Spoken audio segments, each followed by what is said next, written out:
స్వేచ్ఛ, ఒక గ్లాసులో నూనె, చెంచా తీసుకొనిరా. ఇదిగో నాన్న. స్వాతంత్ర, ఈ చెంచా పట్టుకొని ఊరంతా తిరిగిరా. కానీ ఒక్క కండిషన్, ఈ చెంచాలోంచి ఒక్క చుక్క నూనె ఒలిగిన ఐఫోన్ మీద మీరు ఆశలు వదులుకోవాల్సిందే. స్టార్ట్.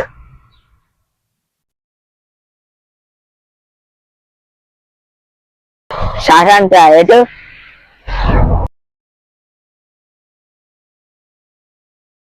విన్నావా శ్వాసంతా?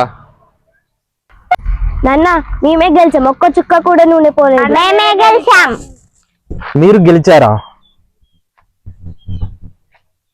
స్వాతంత్ర, నువ్వు ఊరంతా తిరిగినావు కదా, ఊర్లో ఏమేం చూసావు? ఎంతమంది నిన్ను పలకరించారు? నేను చెంచాను తప్ప ఎవరిని చూడలేను నాన్న. నీ దృష్టి అంతా ఈ చెంచా మీదనే ఉంది కదా. మనం సెల్ ఫోన్ వాడినా అంతే, మన దృష్టి సెల్ మీద తప్ప మరే దాని మీద ఉండదు. అందరిలో ఉన్నా అందరంతా దూరంలో బ్రతుకుతాం, కలిసే వీలున్నా కాల్లోనే మాట్లాడతాం.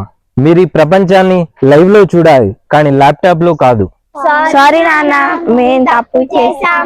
తెల్లువాడి సెలబ్రిటీ అయిదాం అనుకున్నా, కానీ మా కళ్ళు తెరిపించావు నాన్న నువ్వు. సారీ నాన్న.